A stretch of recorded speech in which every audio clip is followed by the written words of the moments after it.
Today we are doing part 3 of the RCBS Rock Chucker, doing 9mm, and that's coming up next here on Jesse B Outdoors Reloading.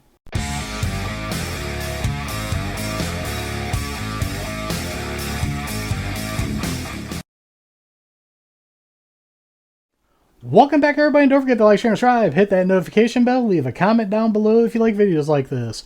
So what we are doing in this video is we're going to be seating and crimping the bullets. This will be part 3 and the final part of this series of doing 9mm on the RCBS Rock Chucker Supreme. Once again, I'd like to thank two companies for this video, RCBS and Xtreme Bullets, for making this possible. RCBS did not send the press out. I paid for this with my own money.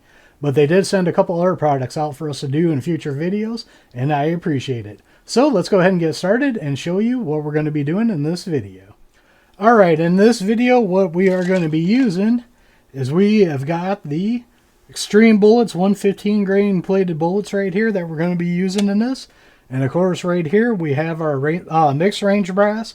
We got White River primers in them, bullseye powder, and now what we're going to do is get set up to seat these bullets. So first off, what I like doing is grab my bullet seating and crimp die here, back that nut off like I tell you guys all the time, back it up some a little bit. I'm going to thread it in here and get it started. Now what I'm going to do is I'm going to raise the ram. We still have our shell holder in here from the first two videos, so we don't have to worry about that. I'm going to put my piece of brass in here, raise the ram. What I do is I thread this down until I feel the crimp feature hit the case mouth, which is right there. Now I'm just going to back this off some here. Some people do a full turn, half turn, do whatever makes you feel good. Then we're going to thread the nut down to get this locked in here. This goes pretty quickly if you got good fingers. Once again, grab our wrench here, and we just need this snug. We do not need it tight. As I said in the other videos, you get it too tight, you can over tighten it, and then when you go to back it out, you can back this nut holding the die out. Then you got a bit of a headache and you don't want to go through that. So now we are going to lower the ram. I got the ram lowered here. I'm going to come up with my seating stem and I'm going to raise it. And then what I'm going to do is I'm going to put a bullet in it. And real quick right here, I need my micrometer here because we are going to have to set our seating depth. On these ones, I'm putting at 1.100. So we're going to raise the ram back up, turn that seating stem until it touches the bullet. And right there, we're touching the bullet. And then I just take a couple of swings at it because you're going to be good for the seating depth we got here. We're going to seat the bullet. And then what I'm going to do is turn on my micrometer. It's zeroed out. And I'm going to measure it. And right now I'm on 11/135. Now this is where different bullets and everything come into play, what your seating depth's going to be. I know a popular one's 1.125. This load data I'm using is actually out of the Hornady manual, and it says to put it at 1.100. Now the reason why I'm doing that is I'm going by it is because it passes the plunk test in my barrels that I use. And I will show you that here when we get the last round done at the end of this video. We'll do a plunk test on the very first round we get completed to make sure everything's going to be dialed in on it. But on this part here, I just keep throwing a little bit at it. Now the reason why I do that is I'd rather sneak up on it and have a good round to go by than go past it, have it seated too short, and then I got to tear the bullet back apart and do it all over again. So to me, it's better to sneak up on it. So let's see what we're at here real quick. Right now I'm at 1.18, so we're getting close. So I'm just going to make smaller adjustments on it until we get to where we want. Now when you have mixed range brass, you're not going to be dead on all the time, but you're going to be pretty close, and as long as you're pretty close, you're fine. Now, if you're doing a max charge, then you want to be dead on. You really don't want to be off on it. But what I'm doing here, I'm probably like 4/10 off a max charge, if I remember right. So I'm not real close to max charge on these. So if I'm a little bit over or a little bit under a tenth or so, I'm not really heartbroken about it. It'll be safe. But like right here, now I got it on 1.100. That's right where I want it. So now what we're going to do is we are going to seat all these bullets here. So we're going to get in here nice and comfy. Now usually on this part I go a little bit slower because you want to make sure that bullet's in there kind of straight before you seat it. And the other thing I'm doing is I'm checking, even though in the last video I took that light and I made sure all these had powder in it. I'm still looking before I'm seating that bullet, because now is the time to catch it before you seat the bullet. So this part I do go a little bit slower on. Now of all the series I've done, this video is the longest because I take my time on this part here. Now what we can do when we get to the crimping part, we can speed it up a little bit on the crimping part. But we don't want to do it on a good major part like this. We want to make sure everything goes nice and good. One thing I tried to do to save on time, you can see I'm not moving the RAM all the way down, because you don't need to. That's just wasted time and energy. I seat the bullet, bring it halfway down, grab it, grab my next piece of brass, check the powder charge in it, and I leave me enough room to get in there to put the bullet on top, and then run it up and seat it. Now the one thing about this is if you want consistent rounds, make sure you're being consistent on your throw, on how hard you're doing this. You don't need to do it hard. You don't need to crank on it. You don't need to pull back and forth on it. Absolutely no reason for that. Just be nice, easy, and consistent. And then your overall lengths, which would be better if they were all the same brass, should be consistent too. Oops, I dropped my bullet there. I'll pick that. Oop, nope, it was on my pants right here where I can grab it. Almost had some spillage there. But if you want to be consistent, that's what you got to do. These are going to be planking rounds for me, so I'm not too worried about it. But if you want very consistent, then you need to get into having the same brass and everything too. Usually what I do is I have a starline brass and everything if I want to do real consistent rounds. That way I know everything's equal. Or another thing to do is if you got mixed range brass, go through and pull out all the Remington. Use those, or all the Winchester, and use those. At least those are going to be somewhat consistent because they're the same company. So just a little tip there for you guys if you're looking for consistent rounds. To me, 9mm is a plinking round. I do a lot of 9mm videos. I don't want them to be horrible, but I'm not really as worried about them being so consistent.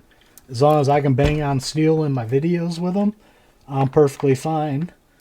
Now what I normally do, because I have a lot of people loan me stuff for videos, different guns and everything, usually what I do, I don't do a max charge, but I'm like a couple tenths off from a max charge. But I've done my ladder testing and everything, and I know what works, so I know I can do that. And that way I know when I have different guns, I know my rounds are going to work them. But you never know. You might get one like, I'm just going to say the Palmetto State Armory Dagger, because I know for a fact that that recoil spring and guy rod, and that is stiffer than a lot of my other Glock and Glock cones. And I want to make sure my round is going to cycle that slide with that heavy spring in it. But that's where it goes back to you need to do your testing and see what works with your gun. But you can see here, on seating the bullets, this is 20 already. Very nice and easy. Now I'm going to be quiet for 10 rounds, just so you guys can hear the press.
Alright, and as you can see there, going slow. Still went at a decent pace here. Knock these out here. When I'm not talking, I actually can get in a better groove. But I want to make sure that I get all the info out that I want to you guys and some of the yapping I want to do. Like I said though, you want to make sure your bullet with these is nice and straight. If you get it too far sideways, I mean if you get a little bit crooked, like that, that's a little bit crooked, you can go up and the dial will straighten it out. But the problem is if you get it too crooked, then you're going to crush your case. And then you're going to have to junk that round, knock the primer back out. So that's why you want to pretty much make sure that they're straight up as possible on these. Just a little tip for you guys, so you guys know here. Alright, now I'm wasting energy and stuff because I was taking it down all the way down. We'll go back to just doing it halfway down here. But like I said before, all this equipment, good quality equipment, makes it all go nice, easy, and good. So what I think I'm going to do is, to save some time on this video, is we almost got 40 rounds done. I'm going to record me doing the last 10, but I think I'm going to speed it up, put it in speedy mode, and that way we can get to the crimping and not bore you guys as much with this process. So let's start speedy mode.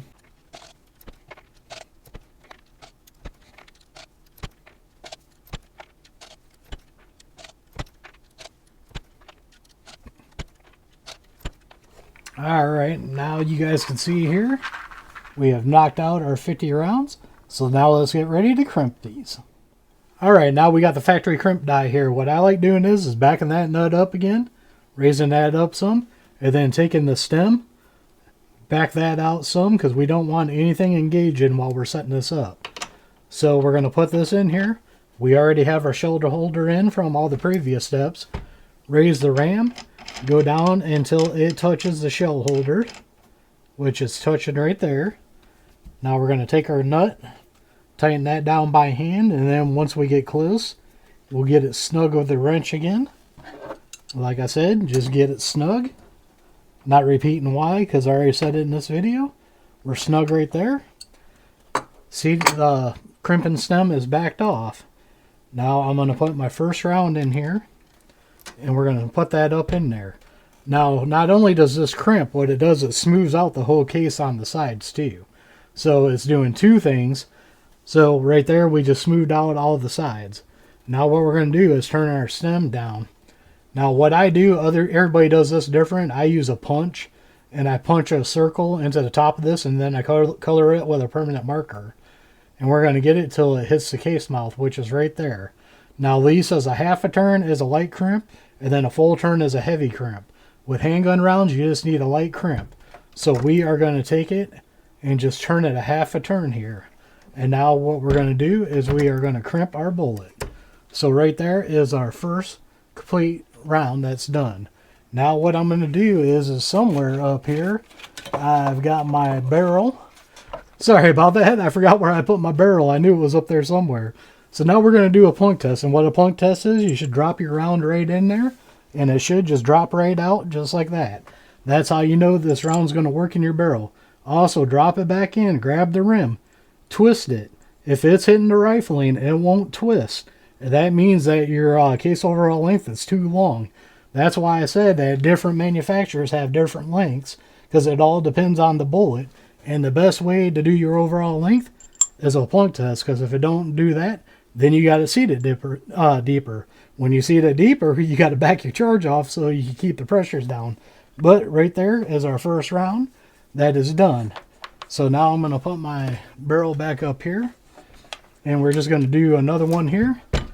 Crimp it, and then what I do now to make it go quicker is I do it by twos, because now I don't have to worry about spilling powder. And this is where I said we'll pick up a little bit of time on this video and knock it out here. I really like doing the videos separate and different videos, Because if anybody's like me, their attention span isn't very good. And usually these videos are anywhere from 45 minutes to an hour long. And to me, there's some great videos out like that.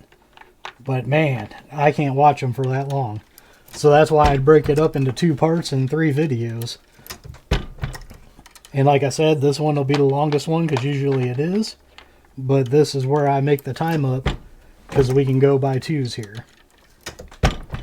Now I'll show you, actually I'll tell you what I do at the end. Is I'll go through and I'll actually plunk test every single round. And that's why usually in most of my videos, whoops, I knocked that one over. That's why usually in most of my videos, I don't have a feeding issue because I plunk test every round I reload. If I reloaded on a progressive press, I check all 100 rounds. Like when I get done with this video, I'll go back through and I'll plunk test all 50 of these rounds. And that's usually why I do not have an issue at all with feeding of my rounds. Usually if there's an issue, it's gun related, not ammo related.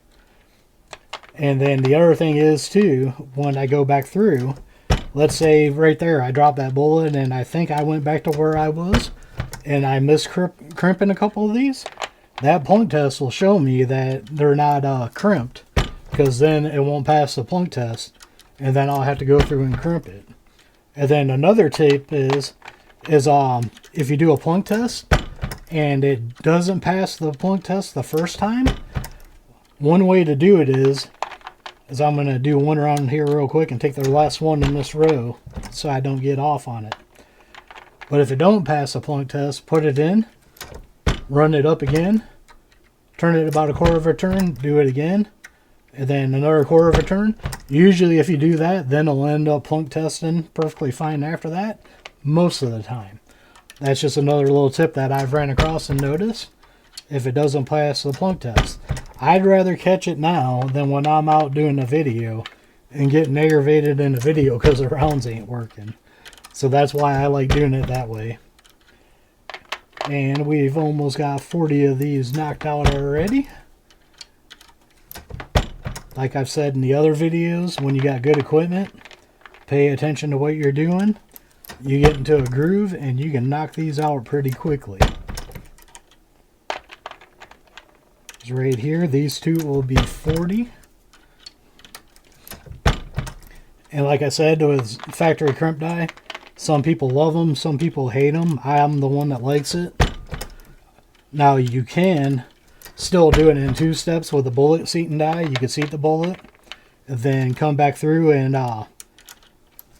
basically move the seating plug out all the way, and then use the crimp feature of that die. I'm just so used to the Lee factory crimp dies that I know a half a turn on my semi-auto rounds is right where I need it. So that's why I like sticking with them. But right here we got 48. And then we'll grab these last 2 rounds here. And there you go. We knocked out 50 rounds of crimping just like that. So there you go. 50 rounds made up of 9mm on the RCBS Rock Chucker Supreme. Easy peasy. Love this press. Makes everything nice, simple to work with. So now what I want you guys to do is leave a comment down below. Is there another caliber you would like to see a series like this made up on? Leave a comment down below. I'd like to hear what kind of calibers you guys would like. I do pretty much have about every handgun round from 380 up to 44 mag, which we've done some of those already, but if you want a dedicated video of it just like this, I could probably hook you up on it. So leave a comment down below. Once again, I want to give a shout out to RCBS and Xtreme Bullets. Basically, all these series of videos we've been doing wouldn't be possible without them and their support to the channel. Really love it when big companies like that support a small channel like me. So go ahead, head over there to Xtreme Bullets. I'll have a discount code down in the description below. And then go check out RCBS products too. Give them both a thumbs up. So as always, don't forget to check the links out down below. Down there I have links to Axil hearing protection, Gators eyewear, and a bunch of other companies I like dealing with. Some got discount codes to save you guys money. Others are affiliate accounts that do help out the channel. So don't forget to like, share, and subscribe. Hit that notification bell. Leave a comment down below. We are one nation under God. And I'll see you all on the next one.